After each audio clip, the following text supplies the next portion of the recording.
I was working primarily with patients and families who were being told right before I would go into the room, you only have a few weeks left. We're going to discharge you in hospice. And as a new social worker, I felt overwhelmed with, okay, how can I concretely and tangibly engage these families in conversation while they're also emotionally reeling? Welcome to the Medical Trauma Support Podcast, the show where we shine a light on the hidden impacts of medical trauma, explore tools for healing, and empower you to take control of your health journey. I'm Sarah, your host, a passionate advocate for trauma-informed care, somatic healing, and compassionate conversations. I'll bring you expert insights, healing strategies, and personal stories of resilience to help you feel seen, heard, and supported on your path to recovery. Hi, everyone, and welcome back to the Medical Trauma Support Podcast. I am super excited today to have Ellie Vincent here. Hi, Ellie. Hey. Ellie is a licensed clinical social worker, and she is the founder of Manna Moments, which is, we'll go more into that too, but they're cards, and I want you to say more here, but they're cards you can use for journaling, but also for conversations. I know therapists use these, people who work in hospitals use these, families can use these cards to create kind of opportunities for deeper conversation. And Ellie is also a social worker who has worked in the medical system and oncology for kids and adults. So welcome, Ellie. And I'm sure there's more you can share about yourself with the audience. Thank you so much. I'm so excited to be here and just get to share a little bit more about the product and just how I feel like it really can tie into creating connection with your loved ones, with yourself, with your body, with just lots of different themes with medical trauma specifically. Yeah. But I'm from Houston. I am an LCSW. I practice at a local hospital. And I work primarily with patients. Either in the past, I was working with patients that were in active treatment for cancer.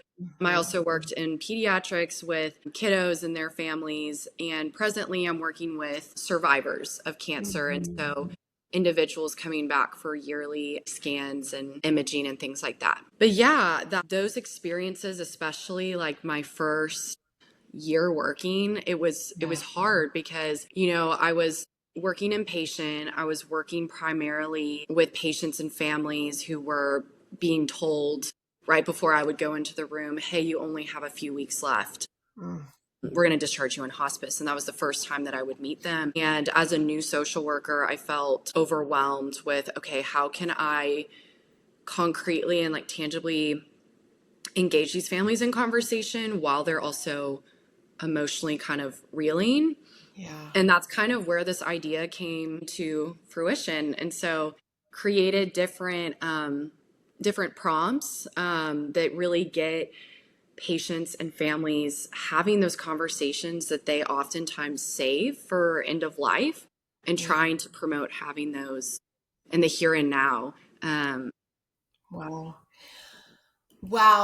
That's really powerful. And I think lessons that we get to hear from people who are with people in some of their hardest moments and end of life, being with parents who know that their child is going to die in a short amount of time, like, is just excruciating.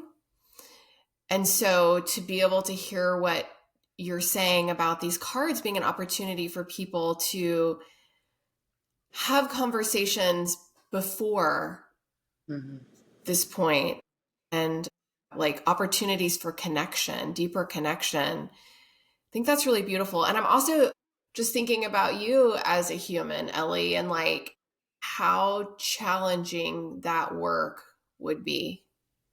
Yeah, it's difficult. It's an honor.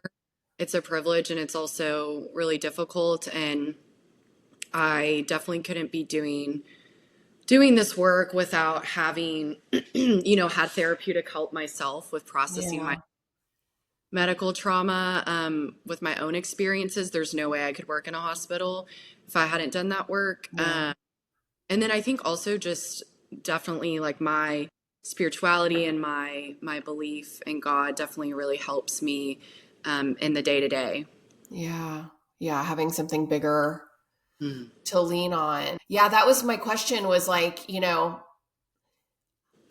you, we know each other, and I know how you show up with this work that you do, and it's very thoughtful and conscious and present, and we can't continue to show up in that way if we don't have ways that we support ourselves. Mm-hmm. And so I'm curious, I know you've already shared that like that spiritual connection is a huge part of it for you and your own therapy. And I'm curious if there are other things that you do that, or and I say you do, and honestly, like we need community care as well. So I don't mean to like just put it on you, but I'm curious about like what kind of supports you get. Maybe there are supports from the hospital you get. Maybe there are supports from family and friends. Like I'm curious about like both kind of the community aspect of it, but even things that you as an individual use to recover. Because to be with somebody in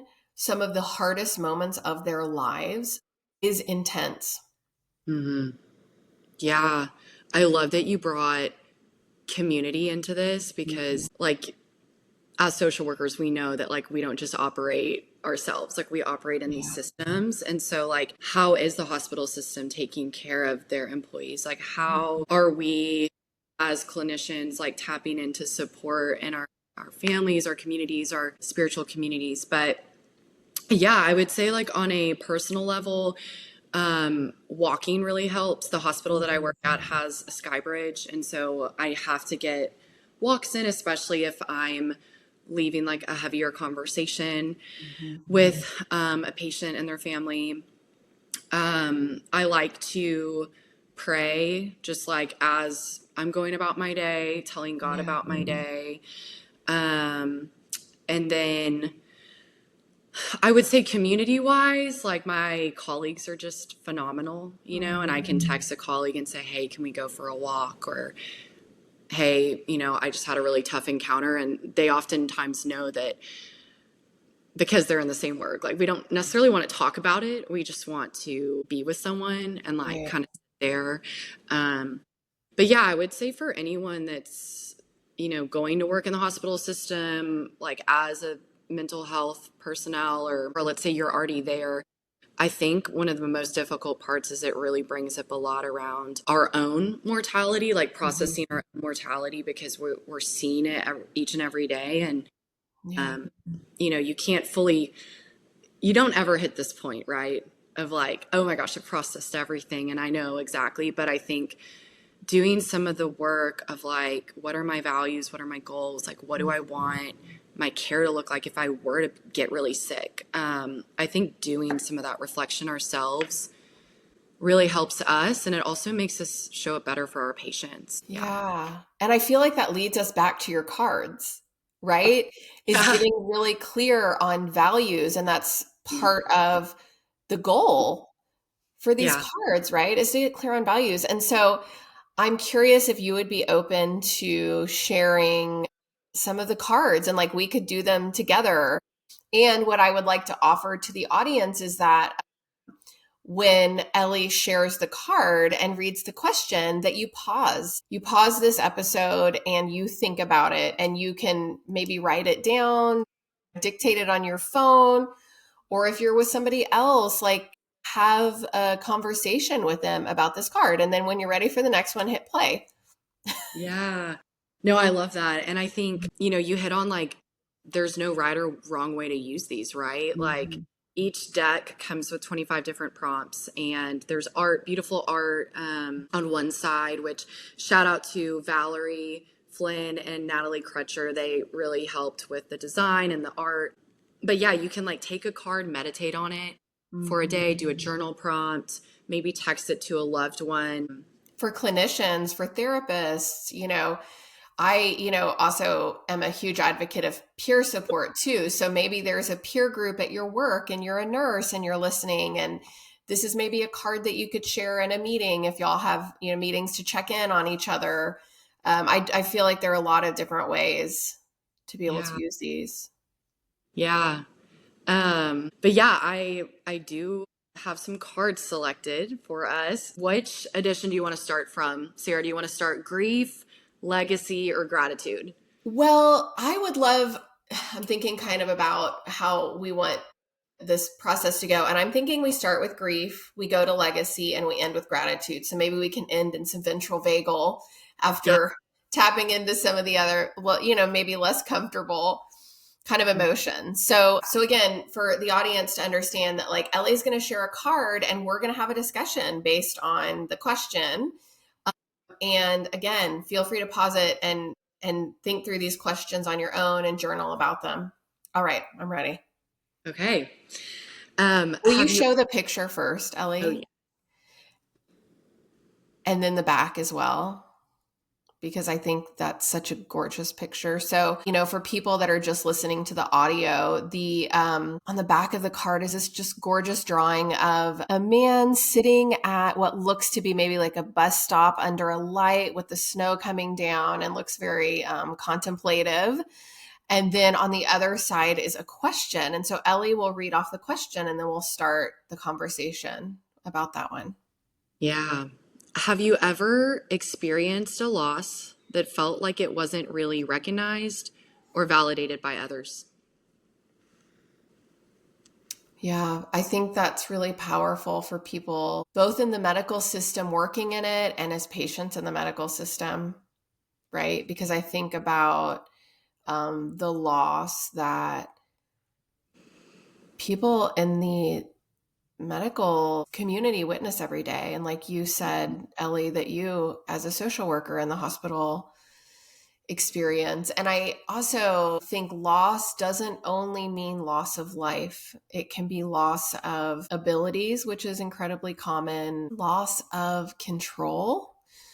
Mm. Like, so for me personally, with that question and thinking about in the medical system specifically, is being a parent of a child who is going through something painful and scary. As parents, we want to be able to totally protect our kids from suffering and pain. And while I know logically that that's not realistic, because being human means we're going to experience pain and suffering. For me, the loss of, because this happened very early in my parenting, like at the very beginning, it's interesting because I feel emotion coming up talking about this, is losing the belief that I could protect my child all the Mm. time, you Yeah. know?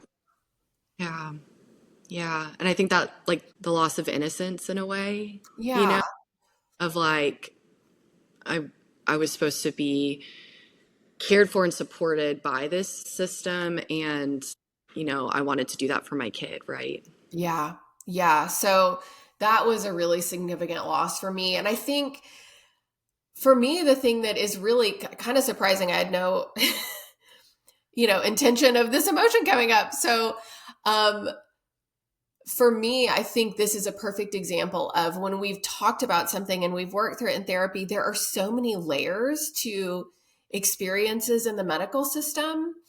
And sometimes it's really hard to put words to them. Mm. And so, like this, for example, maybe the first time I'm putting words to that loss, Mm. to that little piece of it, that loss of the belief that I could protect my kid no matter what. Yeah. Because we can't always protect our kids from getting sick, right? We can't protect. So, Mm.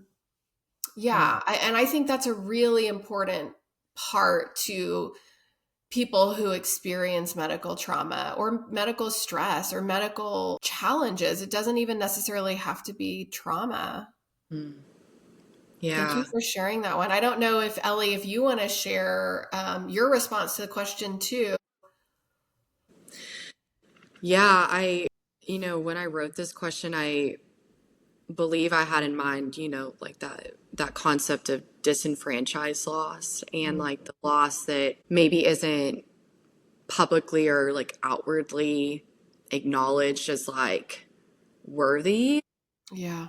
Every culture and I don't know, groups. Like we kind of name these things that are like more worthy, I think, of grief. And Mm-hmm. like we kind of place weights on these things, even though like what you were saying, having that feeling that you just had, right? Mm-hmm. Like that experience of loss could be just as impactful as losing a loved one, right? It really depends on how the experience impacts you. Yes. But yeah, I think just this card brings to mind for me, like with my own experiences, like I was diagnosed with an autoimmune condition and it took years for them to finally diagnose it. And I think like the loss that I felt was like years that I literally felt going like that I was going crazy. Yes. Like I would tell my family I'm having these symptoms and they were supportive and they were also like they didn't know what was going on either and Right. and they kept recommending more and more tests and they kept coming back, "Oh, you're fine, just Mm. change your diet, just work out more, just watch your alcohol intake." All these things and I was like I literally like I couldn't figure it out and Mm-hmm.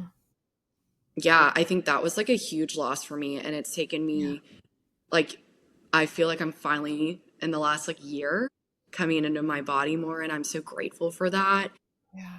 But yeah, just that like loss of like trust honestly in the healthcare system for me was huge and like still always feel like I have to be so specific when I talk to a doctor about my Mm-hmm. symptoms and like I have to prove that like something is really going on with me. Yeah. Yeah, I've done a lot of work around that and it's not as triggering to me anymore, especially with being able to work in a hospital. But Yeah. I still, like, when I go to the doctor, I'm like, it's like I'm getting ready for battle because I'm like, Yeah. I need to prove that I have done everything I can do. And, anyways, yeah.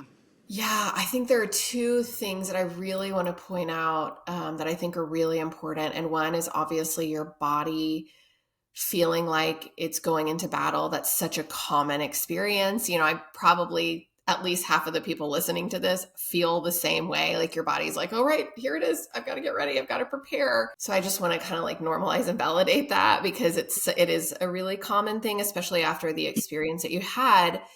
But then the other thing that I want to point out too is you are a person who also works in the medical system. And there are so many people in the medical system who have also experienced what patients have experienced because we're all human.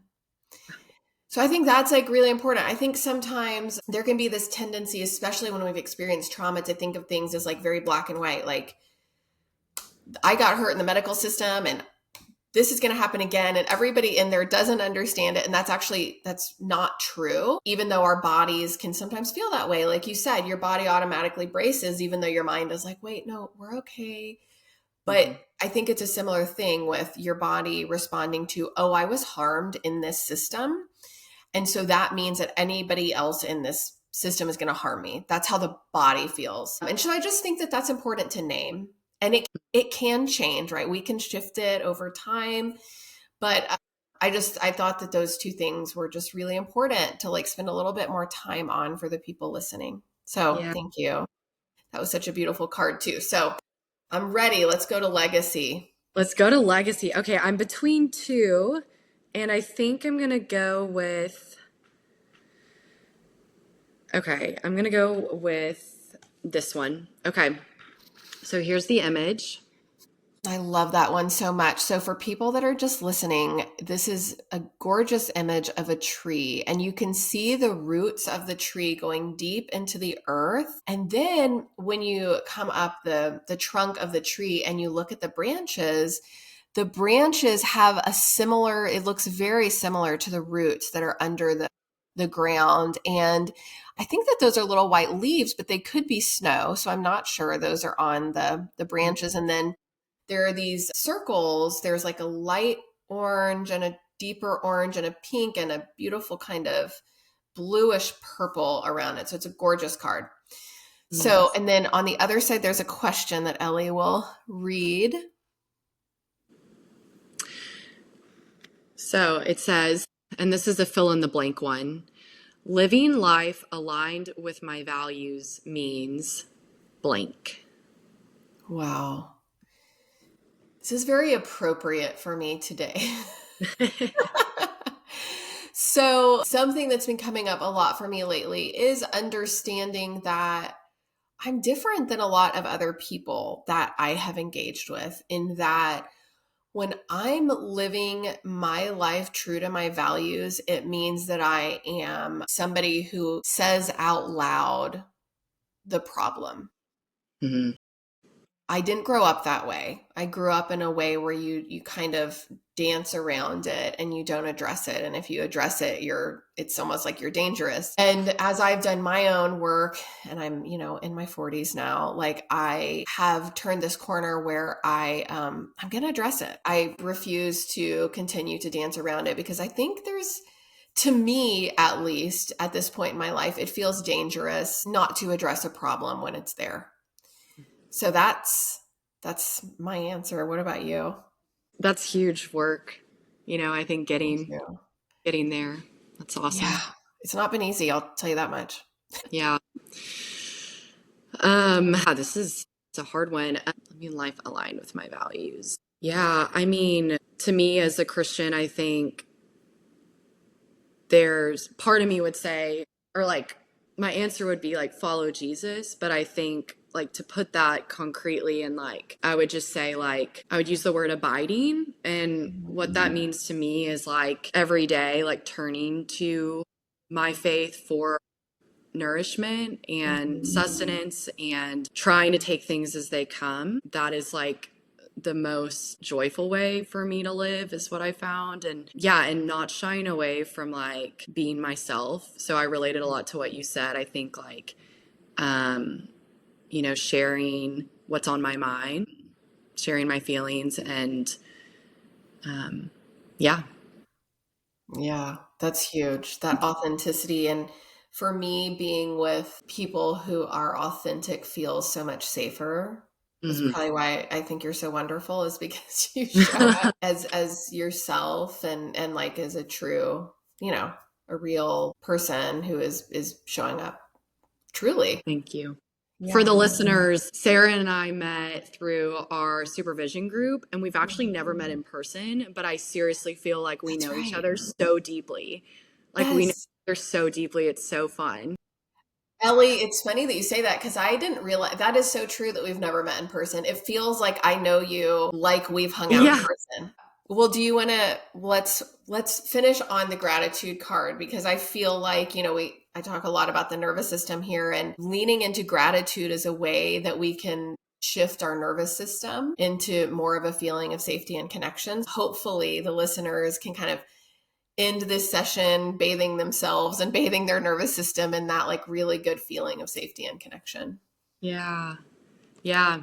So here is the gratitude Mhm. edition card. Yes. So I'll describe the picture here. It's so beautiful. It's two people that are making pasta together. And so you can see the man in the picture is kneading the dough, and there's a woman in the picture kind of holding the pasta that they've already like shaped, cut into like long, looks kind of like fettuccine. And Mhm. the colors are just really soothing colors. They're very like green and tan, and the woman's wearing a red shirt. Yeah. I love the colors in this one. This is like one of Mhm. my favorite colors. But yeah, here is the question. And so this one says, how do you practice gratitude toward yourself? Hmm. That's good, because I feel like oftentimes when I am doing like I'll do brief gratitude meditations, like when I'm in a real grumpy place, you can set like a 1 minute timer and just think about things you're grateful for, and it for me shifts things dramatically. So, but I'm typically thinking about like my kids and my husband and my friends and like wonderful people I engage with in life. How do I wait, let me see the question again. I want to look at the wording again another time so I make sure that I'm answering this to the question. And it is Yeah. How do you practice gratitude toward yourself? practice. Okay. How do I practice gratitude toward myself? Wow. I think one of the things that I do that I feel is practicing gratitude toward myself, but honestly, I want to get way more conscious of this going Mm. forward, is how am I practicing gratitude for myself and what I'm doing every day, and I put everything into mothering and how I put everything into my work, and like, how am I practicing that? I would say probably the closest thing would be that I have, I move my body every day. And so that is something that is like really, I think, really helpful to my body in a way to like honor it. But also if I have time, I wish I did this every day. After I go for a walk with my dog, I will sit and meditate. And I have a kind of a special place in my house, and it's just a place where I feel safe, and I have like, a little bit of, I have some things set up there, like some bird feathers and like some little crystals and rocks and shells that I collected. And I'll just give myself some time to just like kind of check in, like, how am I feeling? Like, how am I Mhm. feeling today? How's my body feeling? How's my mind feeling? So that's probably the closest to that. But I love that question, because now I'm going to be like thinking more specifically, like, how Mm. am I going to show gratitude to myself today? Yeah. Yeah. Yeah, and I think it's interesting too because so often we think of gratitude as this external expression, which Yes. it totally is. But I think like thinking about, our bodies are such a gift and like our lives are such a gift. And so, like, why not honor that more, so we can also like pour out more Yeah. for others. So, yeah, I love this question. And as someone who has been, I mean, I think I'm going to be on the lifelong recovery road for like perfectionism and just like Mhm. overdoing things. Like, I think this is a really good question for me. And like, I think, really practicing having one day a week where I am like resting. Mhm. I'm not doing chores. I'm not cleaning. I'm not planning my week. I'm just resting. And like, so often I don't think I grew up being told like it's okay to rest. Right. So there's that. And then I think also like for, you know, you've been through medical trauma. I've been through medical trauma. The Mhm. have as well. And I think like practicing gratitude towards your body can be like really healing and Mhm. reconnecting. Yeah. And I know for me, like, there was so much, I think, like shame Mhm. and like, having a chronic illness and like, oh my gosh, this changes my life. And like, are people going to look at me differently? And like all these different things. And so I think practicing just like gratitude for, hey, I do have these abilities and like I Yeah. did overcome so much. And so being grateful, um, like to my body for that. Yeah. Yeah, and I think that's such a good point too, because there are probably some people listening who can't really imagine having gratitude for their bodies right now because they're in a place where they're angry. They're Yeah. angry at their body. They may even feel like they hate their body.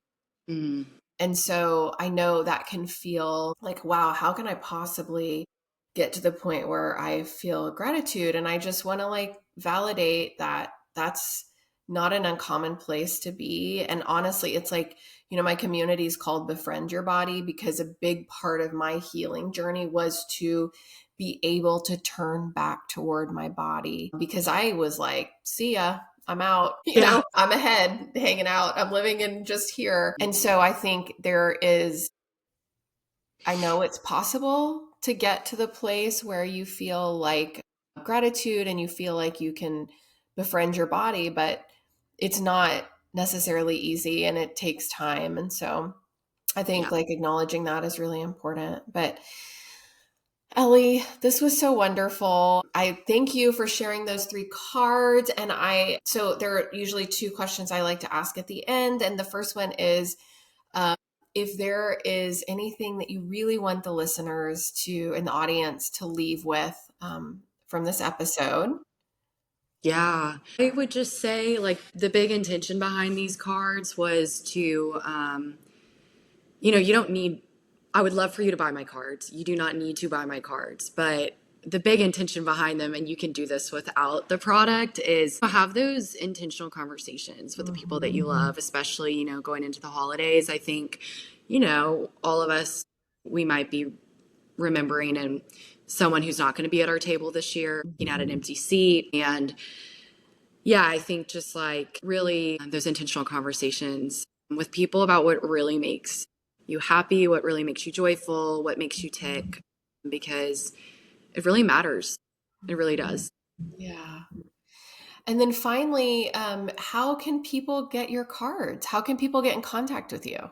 Yeah. So you can look me up on Instagram. We have an Instagram with just some more information, but it's at by dot manna, MANNA moments, MOMENTS. That's our Instagram. And then we also have a website, which is linked in our bio, where you can read more about kind of the origin story of the company, as well as our three decks and how you can purchase those. And I'd also just love to connect. If you want to reach out to me and share more about your story, I would love to hear it. My email is the same, Manna Moments, all lowercase, LLC@gmail.com. That's awesome. Thank you so much, Ellie. This was really nourishing for me to be able to like have this conversation from the Me cards. So thank too. you. Me too. I feel excited for the rest of the day, which Yeah. honestly is not how I woke up feeling. Right. Well, thank you. Thank you so much for joining me for this conversation today. If this episode resonated with you, I'd love for you to follow or subscribe to the Medical Trauma Support Podcast. It really helps more people find these stories and know that they're not alone. And if you're looking for a place to connect with others who understand what it's like to live with and heal from medical trauma, I invite you to check out the Befriend Your Body community. It's a supportive space where we explore somatic practices, nervous system education, and peer connection to help you feel safe in your body again. You can learn more and join us at medicaltraumasupport.com. Thank you for listening.